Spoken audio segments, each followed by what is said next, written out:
Hindi stories. Zebra और giraffe की कहानी। एक हरा भरा जंगल था जहां कई जानवर आपस में मिलजुल कर रहते थे। इस जंगल में दो खास दोस्त थे, ज़ेब्रा और जिराफ। ज़ेब्रा अपने सफेद और काले धारियों वाले अनूठे रूप के कारण जाना जाता था, जबकि जिराफ अपनी लंबी गर्दन और ऊंचाई के कारण सबका ध्यान आकर्षित करता था।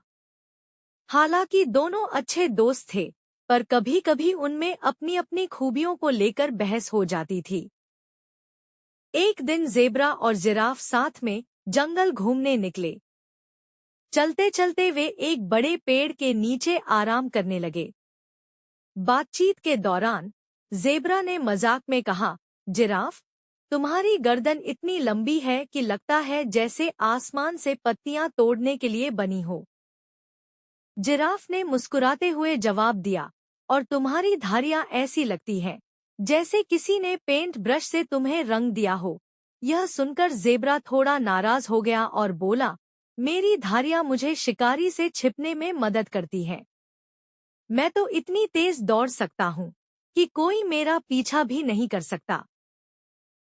जिराफ ने कहा, और मेरी लंबी गर्दन मुझे दूर दूर तक देखने और खतरे को पहले भांपने में मदद करती है। तुम्हारा दौड़ना तब बेकार हो जाता है जब कोई शिकारी तुम्हें चारों ओर से घेर ले। दोनों के बीच बहस बढ़ने लगी। गुस्से में आकर दोनों अलग अलग दिशा में चले गए। ज़ेब्रा जंगल के खुले इलाके में चला गया, जहां वह तेज गति से दौड़ते हुए अपनी ताकत दिखाने की कोशिश कर रहा था।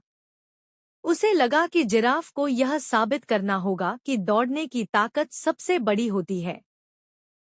दूसरी ओर जिराफ ने ऊंचे पेड़ों के बीच अपना रास्ता बना लिया, जहां उसे लगता था कि उसकी लंबी गर्दन ही उसे बचा सकती है।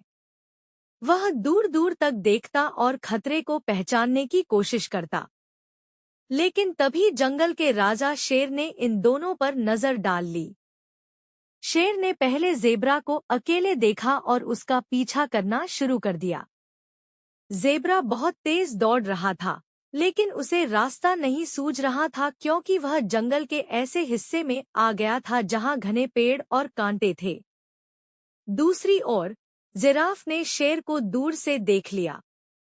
वह समझ गया कि शेर ज़ेब्रा का पीछा कर रहा है। लेकिन जिराफ भी खतरे में था, क्योंकि शेर के साथी उसका रास्ता घेरने लगे थे। अब दोनों अलग अलग मुसीबत में फंस चुके थे। दोनों को अपनी गलती का एहसास हुआ।